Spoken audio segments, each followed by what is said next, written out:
खबर शामिल करते हैं। महर मोहम्मद आसन की रिपोर्ट के मुताबिक कुबरा और गौहर रशीद के हनीमून ट्रिप की झलकियां सामने आ गई। पाकिस्तान स्टार जोड़ी कुबरा खान और गौहर रशीद की शादी के बाद एक साथ दुबई घूमने की वीडियोस फैंस की तवज्जो का मरकज बन गई। पाकिस्तानी शोबिस में कुबरा खान और गौहर रशीद की जोड़ी का बनना सबको हैरान कर गया, क्योंकि कुबरा खान का शुमार हसीन तरीन अदाकाराओं की फहरिस्त में होता है, जबकि गौहर रशीद ड्रामों में ज्यादातर मनफी किरदार निभाते दिखे। लेकिन मोहब्बत कब किससे कहाँ हो जाए कोई नहीं जानता। फरवरी 2025 को जिंदगी का यादगार साल बनाते हुए गौहर और कुबरा ने शादी की और अपने शोबिस के दोस्तों को भी इस खुशी में शरीक किया।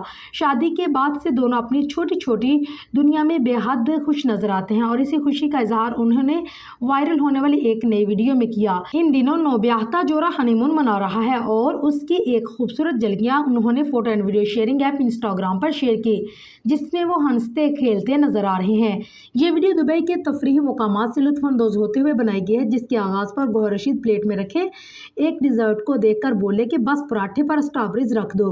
वीडियो में कहीं दोनों एक साथ राइड लेते नजर आए तो कहीं कुबरा और एक दूसरे को प्यार करते हुए नजर आए। उन्होंने पोस्ट के कैप्शन में लिखा है कि कुछ नहीं, बस दो बेस्ट फ्रेंड्स ताउमर बेस्ट फ्रेंड्स बनकर जिंदगी गुजार रहे हैं। कमेंट सेक्शन में फैंस यहाँ दोनों की वीडियोस को पसंद कर रहे हैं, वहीं ये भी लिख रहे हैं कि कुबरा से शादी के बाद गौहर रशीद का चेहरा खिल उठा है।